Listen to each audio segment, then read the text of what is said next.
नमस्कार साथियों, इस वीडियो को आप ध्यान से सुनना। आज जो मैं कहने जा रहा हूँ उसके लिए बड़ी हिम्मत चाहिए। साथियों, आज हमारे दिल्ली, जिसको हम देश की राजधानी कहते हैं, देश की धड़कन कहते हैं, स्लम से ज़्यादा नहीं है। उसका मुख्य कारण ये है कि दिल्ली को कोई लोग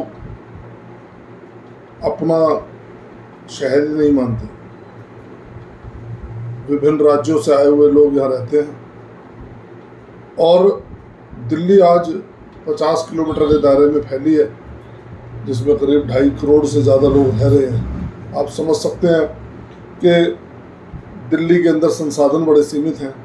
प्रकृति के पास भी संसाधन सीमित है, पानी, बिजली, सीवर, आज सारी व्यवस्था लचर है।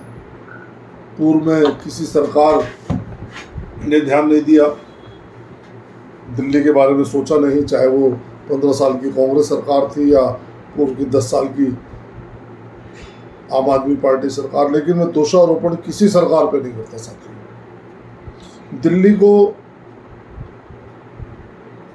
वो लोग जो दिल्ली में रहते हैं, वो लोग जो किराए पर रहते हैं, अपना आशियाना बना वो चुके हैं बेशक दिल्ली के अंदर, लेकिन वो दिल्ली को अपना राज्य, अपना घर नहीं मानते। इसलिए दुर्दशा है गंदगी की। पहाड़ बन गए गंदगी के, 60-60 मीटर तक पहुंच गए। और इस सब के लिए दोषी जो है वो कहीं ना कहीं दिल्ली में नगर निगम है, विशेषकर दिल्ली का लाइसेंसिंग डिपार्टमेंट। जल्द से जल्द इसको केंद्र सरकार को चाहिए कोई अध्यादेश लाए। बिल्डिंग डिपार्टमेंट और लाइसेंसिंग डिपार्टमेंट, ये दोनों बंद होने चाहिए। मैं, अगर मेरी ये वीडियो कोई ईडी का अधिकारी देख रहा है तो मैं उससे भी निवेदन करूंगा कि जितने भी जेई, एई, एक्शन, एससी, इन सब की जांच हो। क्यों ना हो, इन लोगों ने दिल्ली का वो हाल कर दिया। 3 मंजिल 4 मंजिल तक की परमिशन है, लेकिन हो ये रहा है कि दिल्ली के अंदर 6-6 मंजिल मकान बने हैं, बेसमेंट भी बनी हुई है। तोड़ने के नाम पर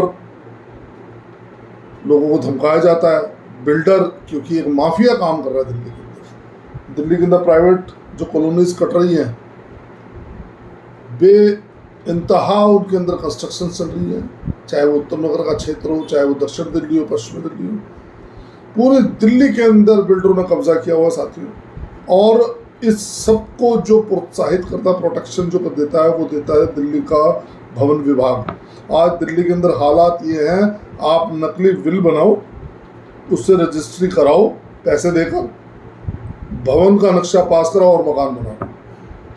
और जो ओरिजिनल ओनर है वो हाथ में कागज लेकर धक्के खाता रहता है। और क्या एक्सक्यूज दिया जाता है जी, इन्होंने नक्शा पास करा दिया। अरे जब उसका मकान ही नहीं है तो तुमने उसका नक्शा पास कर कैसे दिया? तुमने उसका स्वामित्व, उसकी ओनरशिप ही नहीं उससे मांगी। ये बड़ा तगड़ा स्कैम चल रहा है। तोड़ने के नाम पर, लैंडर को तोड़ने के नाम पर सबका फिक्स है। 1 लाख रुपए लैंडर, 2 लाख रुपए लैंडर ये लोग लेते हैं। मैं ऐसे 36 से ज़्यादा कंप्लेंट में कर चुका हूँ। लेकिन वो कहावत है कि जब हाकिमी चोर हो तो सुनेगा कौन। भवन विभाग की बात मैं जो कर रहा हूँ, उसके अंदर जो डिस्ट्रिक्ट लेवल के ऊपर डीसी है, उनके अंदर आप कंप्लेंट करो, कोई सुनने वाला नहीं है, क्योंकि हिस्सा सबके वहां बराबर बराबर जाता है। आज बिल्डरों ने ऐसा कैप्चर किया हुआ है देश को, विशेषकर राजधानी को और बड़े शहरों को, जहां आप अपना मकान नहीं बना सकते साथियों। इन लोगों ने जिस प्रकार का नैरेटिव सेट कर दिया, आपने कंप्लेंट करी, किसी के मकान की नजायज बन रहा है, तो आपकी कंप्लेंट पर कार्रवाई क्या होती है वो मैं आपको बताता हूँ। भवन विभाग का जेई जाता है, पहले मेड जाएगा उसका, जो पैसे इकट्ठे करता है, वो जाके बताएगा तुम्हारी शिकायत है, जेई साहब से मिल लो। बंदा जाएगा, सर आप क्या बात है? वो कहेगा तुम्हारी शिकायत है तुम्हारे मकान की डेमोलिशन होगी। बंदा हाथ जोड़ता, नहीं साहब मेरे मकान को डेमोलिशन मत करना, तो उसकी रिश्वत तय होती है। और डेमोलिशन जो नाजायज कंस्ट्रक्शन है उसको नहीं तोड़ा जाता, लेंटर के बीच में एक छेद कर दिया जाता है, और जब लेंटर में छेद कर दिया जाता है तो उसको ये बात बता दी जाती है कि थोड़े दिन के बाद आप इसको रिपेयर कर लें। आपने बहुत ज़्यादा हाथ पाँव मारे, आपने पेपर में निकालने की धमकी दिया, किसी को लिख दिया, तो बहुत ज़्यादा क्या करते हैं ये लोग उस मकान को बुक कर लेते हैं। बुक करने का क्या मतलब है कि ये अवैध निर्माण है, इसमें ना बिजली दी जाए, ना पानी दिए जाए, ना कुछ हो, ये उसका एक पॉइंट्स है, लेकिन उस मकान की रजिस्ट्री भी होती है। दूसरा खेल शुरू होता है रजिस्ट्रार ऑफिस में। आप रजिस्ट्री कराने जा रहे हैं, बिल्डर आपको नहीं बताएगा ये मकान बुक है। बिल्डर जाएगा, मकान मालिक से कहेगा जी आप अपने कागज अंदर पेश करो। अंदर खुला नंगा नाच चलता है रिश्वत का, लाखों रुपया एक एक फ्लोर के हिसाब से, एक एक प्रॉपर्टी के हिसाब से। अनऑथराइज कंस्ट्रक्शन की वहाँ मोहर लगनी चाहिए, लेकिन वो पास हो जाती है। मैं ऐसे 500 मकान जानता हूँ जिनके ऊपर लाल मोहर लगनी चाहिए लेकिन नीली मोहर लगी हुई है। साथियों, भ्रष्टाचार में दबे पड़े हैं। दूसरा पहलू आता है हमारे यहाँ पे जो लाइसेंसिंग विभाग है, अवैध कब्जे कराने वाला। कोई रोड ऐसा नहीं है जहाँ पे अवैध कब्जा नहीं। आम टैक्स पेयर दिल्ली में टैक्स क्यों दे? फुटपाथों पर होटल खुले हुए हैं, रेडियां लगी हुई है, लोगों ने पक्के स्ट्रक्चर्स बना लिए, चलने को जगह नहीं है, जनता चलती है रोड पर। रोड पर लोगों के एक्सीडेंट होते हैं, मरते हैं। अवैध कब्जे कराते हैं। मायापुरी, आप तिलक नगर चले जाओ, आप रजौरी गार्डन चले जाओ, आप जितनी बड़ी छोटी मार्केटों में चले जाओ,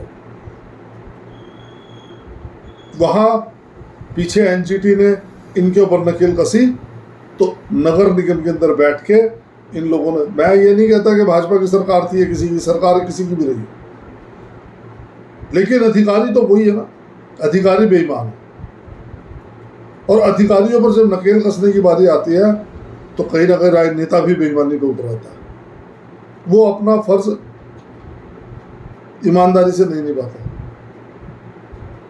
साथियों, मुझे याद है जब सीलिंग हुई, जब एनजीटी ने कहा कि आप रेजिडेंशियल एरिया में जो कमर्शियल एक्टिविटीज़ नहीं कर सकते, पोल्यूटेड आप जो है पॉल्यूशन वाली आप फैक्ट्रीज नहीं लगा सकते, तो इन लोगों ने संशोधन किया, क्योंकि एक बड़ा तगड़ा माफिया काम करता है। वो माफिया राजनेताओं को भी उनका हिस्सा पहुंचाता है, अधिकारियों को भी पहुंचाता है, और उसमें पिसता है आम आदमी। मैं प्रयास फाउंडेशन का फाउंडर मुकेश तंवर राजनीतिक पार्टी से भी जुड़ा हूँ, लेकिन मैं जब देखता हूँ कि एक पेड़ को सिर्फ एक अवैध कब्जा करने के लिए काट दिया गया। साथियों, एक पेड़ जब जवान होता है, बड़ा होता है, तो उसको 8 से 10 साल लगते हैं। वो फल वाला पेड़ है, लेकिन मायने ये नहीं रखता है वो फल वाला है या नहीं है। मायने ये रखता है कि वो वृक्ष कहीं ना कहीं पथिक को छाया देने के काम आता है, कार्बन डाइऑक्साइड को, पोल्यूशन को कंट्रोल करने के काम आता है। मैं पौधारोपण करता हूँ, मुझे तकलीफ होती है जब मैं देखता हूँ कि एक झटके में अवैध बिल्डिंग बनाने के लिए, अवैध कब्जे करने के लिए 10-10 पेड़ कट जाते हैं, लेकिन एक मुकदमा भी दर्ज नहीं होता। ये मेरी पीड़ा है साथियों, क्योंकि मैं प्रकृति से प्यार करता हूँ। और दिल्ली के अंदर जिस प्रकार की गंदगी का अंबार है, उसके लिए कहीं ना कहीं जो लोग दिल्ली को अपना राज्य नहीं मानते वो लोग दोषी हैं। वो लोग गंदगी फैलाते हैं, 2 दिन अगर झाड़ू ना लगे तो हाहाकार मच जाती है। संसाधन सीमित है, पानी भी सीमित है, बिजली भी सीमित है, लेकिन दिल्ली के अंदर रोहिंग्या भी रह रहे हैं, दिल्ली में नाइजीरियन भी रह रहे हैं, दिल्ली के अंदर नेपाली भी रह रहे हैं। मुझे समझ में नहीं आता, ये अवैध रूप से धर्मशाला बना दिया उन्होंने दिल्ली में। मैं अन्य राज्यों में जब जाता हूँ तो देखता हूँ कि वहाँ क्या खुशहाली है, ठंडी हवा। हम कहते हैं खेतों में जाएंगे, अरे भाई खेतों में तो हमारे दिल्ली में क्या कम जो है पार्क है, लेकिन जनसंख्या विस्फोटक है। हम कैसे रोक पाएंगे दिल्ली के अंदर किसी को? संवैधानिक रूप से तो नहीं रोक सकते, लेकिन जब अवैध निर्माण बंद होंगे तब बात बनेगी। जय श्री राम।